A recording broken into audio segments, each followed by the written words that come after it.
Isang magandang araw po sa ating lahat, may bagong update po tayo sa magkakapatid na mahiyain. Pero bago po ang lahat huwag natin kalimutan suportahan ang ama ng Kalingap na si Val Santos Matubang at anak nito na si Kalingap Rab para mas marami pa silang matulungan. Para palagi kayong updated sa mga ina-upload ng Kalingap. Pakiusap po patapusin muna ang videong ito, at para malaman kung ano ba ang nilalaman nito bago po kayo magkomento. Sa mga nanonood po pala ng video ng Kalingap please lang po huwag natin skip ang ads para mas marami pa ang matulungan ng Kalingap. Mga ka-viewers muling pinuntahan ni Kalingap Rab ang tatlong magkakapatid na mahiyain.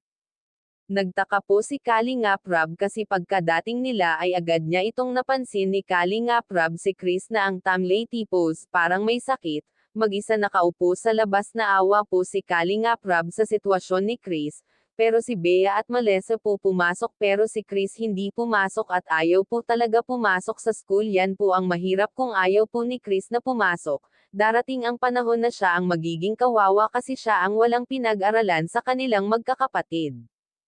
Kaya nga gusto sila tinutulungan ni Kalingap Rab kasi para mapabuti ang buhay nila, at ang importante talaga ang mag-aral sila, katulad ng Kalingap Angels na nagpuporsigi mag-aral at iba-iba ang kinuha na kurso, kaya yun po talaga ang gusto ni Kalingap Rab na gayahin nila. Na nating hinahanap, no? Oh, ang ginagawa nito ni Chris. Chris, okay ka lang? Ano nangyari sa'yo? Ano? Kumusta kayo dyan? Ano nangyari sa'yo, Chris? May sakit ka ba? Wala naman. Asa sila, ano mo? Mga kapatid mo? Nag-eskwela. Ay, may pasok na.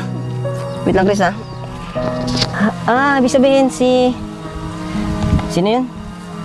Si Melissa saka si Bea. Wala. Nagpasok na? Bakit ikaw di ka nagpasok? Sa aga po pumapasok. Ha? Sa aga po. Bukas ka may pasok?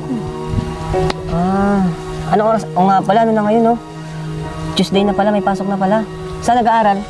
Diyan. Diyan po sa lote. Dito lang? Nilalakad lang? Ayos, buti naman, pumapasok na sila, no? Ikaw bukas? Anong grade mo bukas? Sa pasukan, anong grade ka na? Ang Kalingap na iwan dito si Chris kasi ba't di ka sumabay pagpasok? Di ka nagpasok ngayon? Ayaw mo pumasok? Ayaw mo pumasok? Baka naman ayaw mo pumasok kaya di ka nagpasok ngayon. Di ba dapat pare-paras kayo ng pasok? Hindi ka pa ata naliligo, Chris. Ang dumi ng damit mo. Yan, tanongin natin si nanay, ha? Asan si nanay? O, nay? Asan po yung mga bata, nay? Nagpasok, kaalis pa lang. Ha? Kaalis pa lang. Kaalis pa lang po. Oo. Bakit si Chris po hindi nagpasok? Bukas na yun mapasok. Ibig sabihin may pasok siya pero di siya pumasok ngayon. Kaalis pa lang pala ng mga bata. Kailan ang dating po? Mamaya. Mamaya yun. Mga alas 4. Ano po? Okay, so buti naman ay may pumapasok na sila, ano? Ano nga po? So kumusta Gusto naman po? naman. Kahapon pumasok sila. Hindi po. Tuesday ngayon, di ba? Ngayon yung pasukan? Hindi sila pumasok. Hindi sila pumasok kahapon. Hindi po. Bakit daw? Kasi po nagpabundok ako kahapon. Ako ng pinya nagsaha. Okay. Mga Kalingap marami po ang napansin si Kalingap Rab kay Chris bakit palagi na lang nakatulala at parang may sakit na hindi mo maintindihan. Mga Kalingap hiling po natin na sana pumasok na si Chris kasi unang pasukan palang hindi na pumasok si Chris, talagang ayaw mag-aral nito. Ang gusto ata ni Chris yung palagi lang siya nasa bundok at walang nakikita at nakakausap na ibang tao. Ang dumi pa palagi ni Chris mga Kalingap kahit ang buhok hindi man lang masuklay, nakakahiya kasi kung palagi siyang ganyan lalo na kapag pumupunta sila Kalingap Rab at nadadatnan ang hitsura niya na madumi at walang ligo, masyadong nakakahiya kasi kay Kalingap Rab. Mga ka-viewers hanggang dito lang po muna ang reaction video na ito, maraming salamat po.